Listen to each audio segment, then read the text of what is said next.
பிரியமானவர்களே, அப்போஸ்தலனாகிய யாக்கோபு எழுதின பொதுவான நிருபத்தில் முதல் அதிகாரத்தில் 7ஆம் வசனம் இப்படியே சொல்லுகிறது, அப்படிப்பட்ட மனுஷன் தான் கர்த்தரிடத்தில் எதையாகிலும் பெறலாம் என்று நினையாதிருப்பானாக. தான் கர்த்தரிடத்தில் எதையாகிலும் பெறலாம் என்று நினையாதிருப்பானாக. பார்த்தீங்களா? ஸோ கர்த்தரிடத்தில் எதையாவது பெற்றுக்கொள்ள வேண்டும் என்று நினைவு உங்களுக்கு இருக்கிறதா? அப்போ நீங்கள் எப்படிப்பட்டவர்களாக இருக்க வேண்டும் என்று நாம் பார்ப்போம். அப்படிப்பட்ட மனுஷன் சொல்லப்பட்டிருக்கிறது. எப்படிப்பட்ட மனுஷன்? நேற்று நாம் பார்த்த 1வது வசனத்திலே 6வது வசனத்திலே பார்க்கிற பொழுது, சந்தேகப்படுகிறவன் காற்றினால் அடிபட்டு அலைகிற கடலின் அலைக்கு ஒப்பாக இருக்கிறான். சந்தேகப்படுகிறவன், அப்படிப்பட்டவன். தேவனிடத்தில் ஜெபிக்கிற பொழுது சந்தேகம் வரலாமா? நாம் கேட்பதற்கு முன்பாகவே நம்முடைய தேவைகளை அறிந்திருக்கிற தேவன், கேளுங்கள் அப்பொழுது கொடுக்கப்படும் என்று சொல்லியிருக்கிறாரு. வசனத்தை நல்லா பாருங்கள், சிம்பிளாக இருக்கிறது. நான் இது கேளுங்கள், நீங்கள் கேளுங்க, விசுவாசத்தோடு கேளுங்க, அப்பொழுது கொடுக்கப்படும். அப்பொழுது கொடுக்கப்படும். எவ்வளோ பெரிய வாக்குத்தத்தம் பார்த்தீங்களா?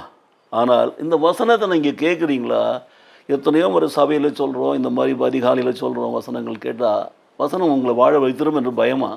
இல்லை வாழ்க்கையில் நீங்கள் பரிசுத்தமாய் வாழ்ந்து விடுங்களோ என்று சொல்லி கவலையா என்று தெரியல. பாருங்கள், வசனம் தெளிவாக சொல்கிறது, அப்படிப்பட்ட மனுஷன் சந்தேகப்படுகிறவன், விசுவாசம் இல்லாதவன், விசுவாசத்தோடு கேட்காதவன்.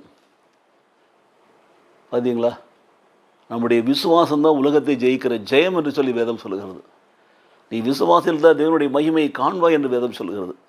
விசுவாசிக்கிறவனுக்கு எல்லாம் கூடும் என்று வேதம் சொல்லுகிறது. அப்படிப்பட்ட மனிதன் விசுவாசத்தோடு சந்தேகப்படாமல் கேட்க வேண்டும் என்று வேதம் சொல்கிறது. பாருங்கள். ஆகவே உங்கள் விசுவாசத்தின் பரீட்சையானது பொறுமையை உண்டாக்கும் என்று அதை மிகுந்த சந்தோஷமாக எண்ணுங்கள் என்று சொன்னவர் சொல்கிறாரு.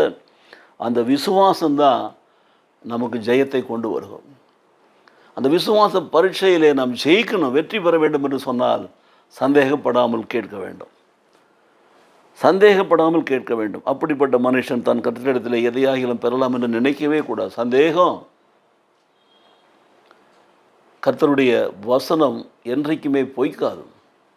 கர்த்தர் வாக்கு மாறாதவர், கொடுத்த வாக்கை நிறைவேற்றுகிறவர், சொன்னதை செய்கிறவர், சொன்னபடியே செய்வார்.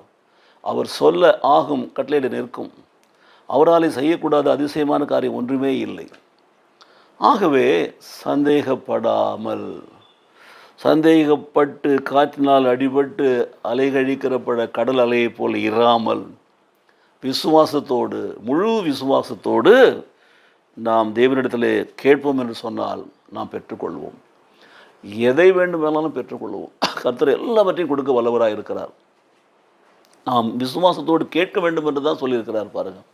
ஆகையினால் நாம் எப்பொழுதுமே கர்த்தரிடத்தில் எதையாகிலும் கேட்கிற பொழுது எவ்வளவு கூட எல்லளவு கூட சந்தேகம் இல்லாமல் முழு விசுவாசத்தோடு நாம் கேட்போம் என்று சொன்னால் கேட்கிறதை நாம் முழுவதுமாய் பெற்றுக்கொள்வோம், பூரணமாய் பெற்றுக்கொள்வோம்.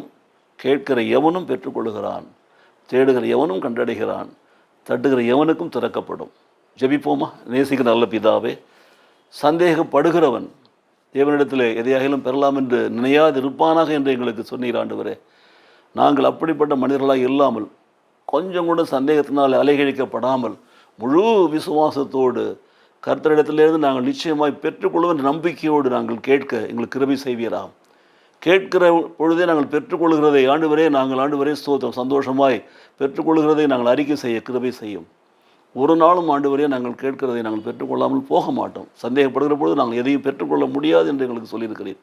ஆகவே எல்லளவும் சந்தேகம் இல்லாமல் எப்பொழுதும் முழு விசுவாசத்தோடு முழு நம்பிக்கையோடு நாங்கள் கேட்கவும் பூரணமாய் நிறைவாய் பெற்றுக்கொள்ளவும் கிருபை செய்வீராக. இயேசு கிறிஸ்து நாமத்திலே ஜெபிக்கிறோம் நல்ல பிதாவே. ஆமென், ஆமென்.